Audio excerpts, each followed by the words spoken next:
salamat po sa Diyos. At ang magtatanong po dito mula sa Giginto, Bulacan, kapatid na Eli, kapatid na Daniel, ay si kapatid na Corazon Reyes, Sang Katoliko, taga Paumbong at 61 years old. Ito na po si kapatid na Corazon.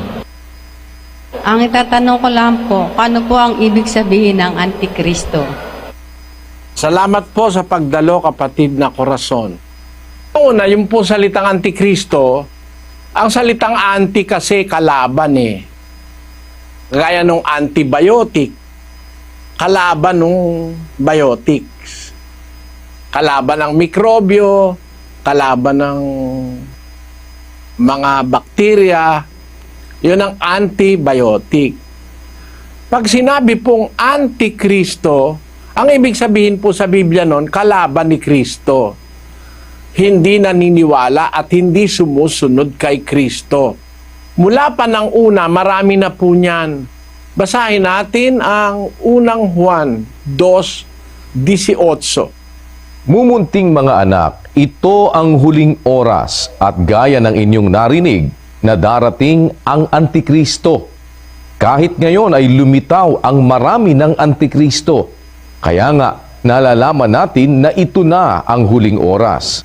Nung malapit na pong matapos ang unang siglo ng siglong Kristiyano, nung 1st AD, ay sinabi ni San Juan, anyo 98 po nang isulat niya yan, more or less eh. Sabi niya, mumunting mga anak, ito na ang huling oras. Gaya ng inyong narinig, darating ang Antikristo.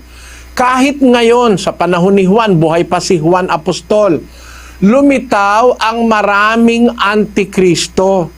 Kaya nalalaman natin na ito na ang huling oras. Kaya hindi pa po tayo pinanganganak, may mga Antikristo na. Alam niyo po kung ano yung mga Antikristo. Basahin natin dyan din sa unang Juan 2:19. Sila'y nangagsilabas sa atin, ngunit sila'y hindi sa atin. Sapagkat kung sila'y sa atin, ay nagsipanatili sana sa atin. Ngunit nangagsilabas upang sila'y mahayag na silang lahat ay hindi sa atin. Yung palang mga Antikristong tinutukoy ni Juan, yung mga humiwalay sa mga apostol, yung nagturo ng ibang aral sa itinuturo ng mga apostol, yun pala ang mga Antikristo. Kaya ang tagubili ni Juan mismo sa mga kapatid, pagka may dadating sa kanila na hindi yung aral nila ang itinuturo, Antikristo yon, huwag nilang tatanggapin sa bahay. Sabi niya dun sa ikalawang Juan 1:10. Kung sa inyo'y dumating ang sinuman at hindi dala ang aral na ito, ay huwag ninyong tanggapin sa inyong bahay at huwag ninyo siyang batiin.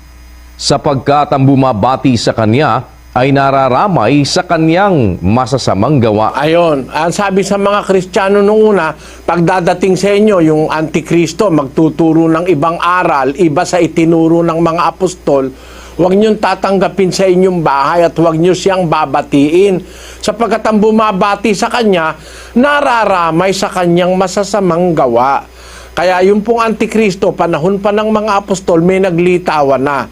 Lalo na sa ating panahon, marami pong Antikristo. Yan po'y mga kalaban ni Kristo. Kaaway ni Kristo, hindi sumasang-ayon kay Kristo. At meron pong mga Antikristo na ang misteryo ganito. Kunyari, sinasabi nila si Kristo rin, pero Antikristo sila. Sinasabi nila si Kristo rin, pero Antikristo sila. 24:4-5 ni Mateo. At sumagot si Jesus at sinabi sa kanila, Mag-ingat kayo na huwag kayong mailigaw ninuman, sapagkat marami ang magsisiparito sa aking pangalan na magsasabi, Ako ang Kristo, at ililigaw ang marami. Kita mo kapatid, hinulaan ni Kristo, merong magsasabi pa na siya ang Kristo. Pero ililigaw ang marami, Antikristo rin yan. Kahit na sinasabi pa nila'y Kristo, pero nagliligaw naman sila, kalaban din sila ni Kristo. Sabi ni Kristo, mag-ingat kayo. Sabi niya sa mga unang Kristiyano, marami ang magsisiparito sa aking pangalan. Magsasabi ako ang Kristo, ililigaw ang marami. Mag-ingat kayo na huwag kayong mailigaw ninuman.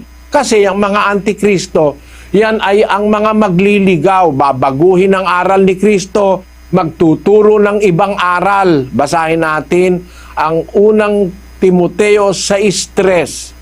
Kung ang sino may nagtuturo ng ibang aral at hindi sumasang-ayon sa mga salitang nakagagaling, sa makatwid ay sa mga salita ng ating Panginoong Hesukristo at sa aral na ayon sa kabanalan, ang gayon ay palalo, walang nalalamang anuman, kundi may sakit sa mga usapan at mga pagtatalo, sa mga salitang pinagbubuhatan ng kapanaghilian, mga pagkakaalit, mga pag-alipusta, mga masasamang akala.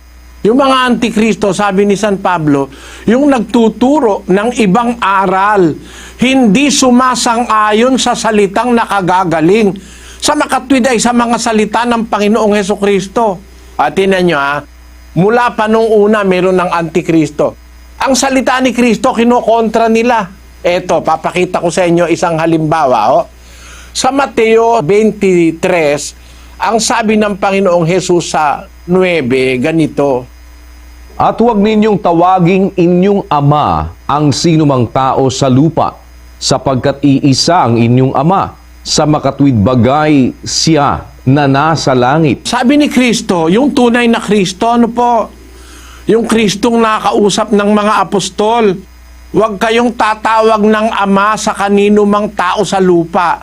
Pagdating sa relihiyon, ipinagbabawal po ni Kristo tawagin mong ama ang sino man tao sa lupa. Sapagkat iisa ang inyong ama. Sa makatwid bagay, siya na nasa langit. Kaya ang turo niya, manalangin kayo ng ganito, Ama namin na nasa langit ka. Kaya ang tatawagin nating ama, lalo na sa pananalangin, yung amang nasa langit.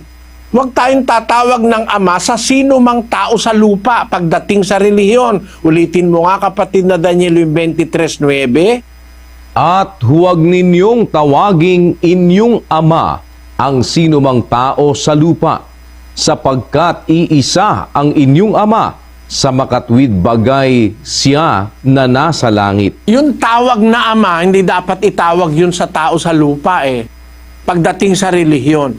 Yung ama, pwedeng itawag yon sa bahay. Yung tatay mo, yung biological father mo, yung talagang asawa ng nanay mo, na sila ang may anak sa'yo, tinatawag natin yung ama ng ating mga laman.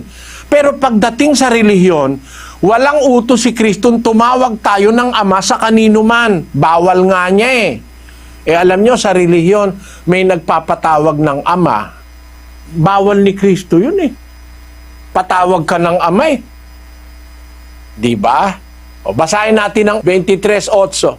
Datapwat kayo'y huwag patawag na rabi, sapagkat iisa ang inyong guro, at kayong lahat ay magkakapatid. Ang tawagan sa iglesia, magkakapatid.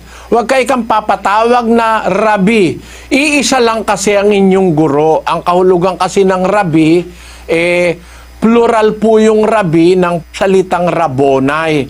Ang rabbonai sa Hebreo ay guro. Sabi po ni Kristo, huwag kayong papatawag ng rabi, sabi niya sa mga apostol. Iisa lang ang guro nyo. Kayong lahat magkakapatid. At huwag ninyong tawaging inyong ama ang sino mang tao sa lupa, sapagkat iisa ang inyong ama, sa makatwid bagay siya na nasa langit. Ayon.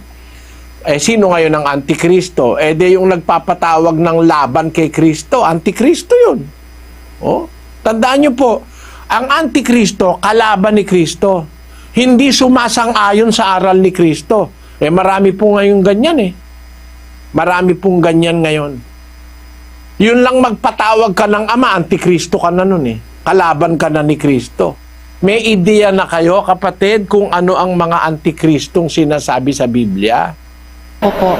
At salamat po. Salamat din po sa inyong pagdalo. Huwag kayong magagalit sa akin, kapatid na korason. Dapat sagutin ko kayo ng prangka Ayoko naman kasing mandaya. Yun ang nasa Biblia kasi, ang Antikristo, kalaban ni Kristo. Hindi sumasang-ayon sa salita ni Kristo. Yun po ang nasa Biblia kasi. Kaya pag nagalit kayo sa akin, ang nakakagalitan nyo, Biblia. Yun po. Maraming salamat, kapatid na Corazon, pagpalaing ka ng Panginoon. Salamat po. Salamat po at